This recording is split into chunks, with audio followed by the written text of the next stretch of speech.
resort na kikertikeran, no? Yung pinagawa kong resort dito Ayan, na. yung naghahanap ng mag-asawa. Ayan.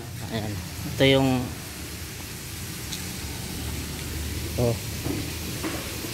ayan. Ayun. Dito. No. Ito yung kikertikeran, guys.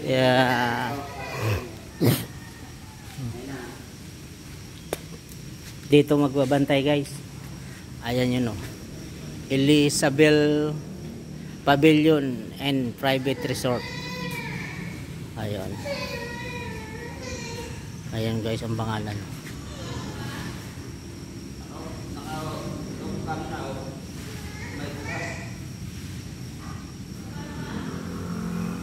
Ayan.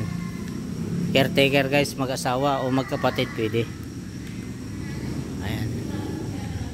Siyempre, tagalinis-linis at yung asawa, guys, kailangan marunong magmotor.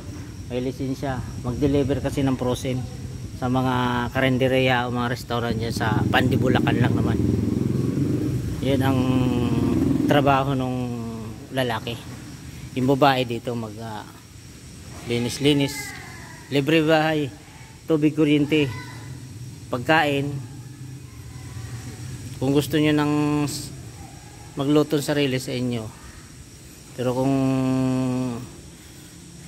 ayaw nyo, libre naman dun sa bahay ng boss ninyo.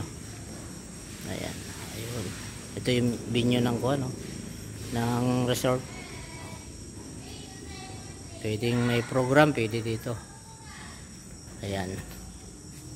Dito guys, to sa Pandi, Bulacan. Malawak, oh. Mayroon din tayong bilyaran. Ayun, may bilyaran.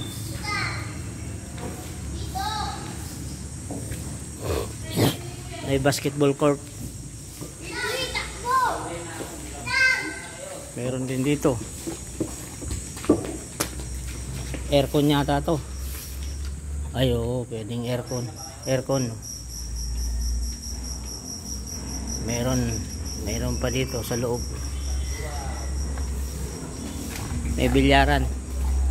May kubo. Ayan. Malawak.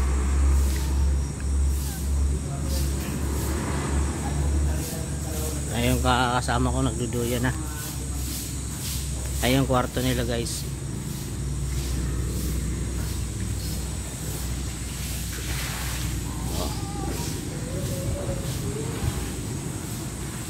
Light na light para mga guys, thank you. Ayun yung pan-deliver, guys, na tricycle, oh. Ayan.